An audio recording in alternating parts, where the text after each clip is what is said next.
I have gone for a negotiation with a client for what was a very big deal when I was a banker. And he was, at a time when the banks were trying very hard to raise deposits, he was a very affluent NRI from Hong Kong, and he was wanting to place $10 million of his personal monies into any of the three banks. There was one nationalized bank, there was Citibank, and I was representing Bank of America.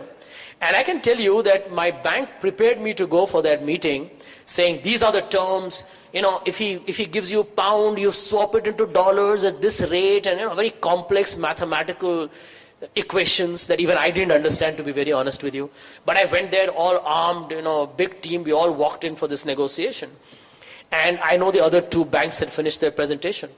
It so happened, by sheer default, that we got into a conversation about Hong Kong and how Indians live abroad.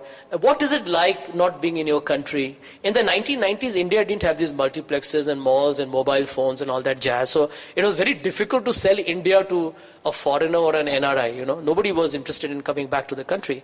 The lady here is a remarkable exception. You know, you don't see too many women like that. But the truth is, it was difficult times. And I can tell you that the conversation got down, it became emotional. Soon, this big NRI customer and we began talking about old Hindi film songs. And we talked about Mother India and the film. And soon Mother India, the country itself. And before long, the whole deal happened. And believe me, barring asking us what was the rate of interest to place an FCNR deposit for a period of 3 years, which was anyway a published tariff, there was no deal ever discussed. And we walked out and we came back to the bank and we had the deal. So the boss said, congratulations, you guys are whiz kids, yeah, brilliant and all. How did you do it?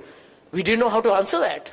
So we cooked up a very mathematical discussion that we had. Because we knew that if we tell him that, he will think these guys are not to be trusted anymore. Can't send them any more sales calls. But that is the truth. That very often, you know, we tend to spend a lot of time on, you know, what are the right skills and what are the right techniques, and, you know, you'll find numerous books on that, which is why I've spared you that excruciating experience this afternoon. I'm a very charitable guy, as I'm sure you figured out. My whole objective is to tell you that it's a basic human relations principles that will always be your most important asset in any kind of negotiation, big or small.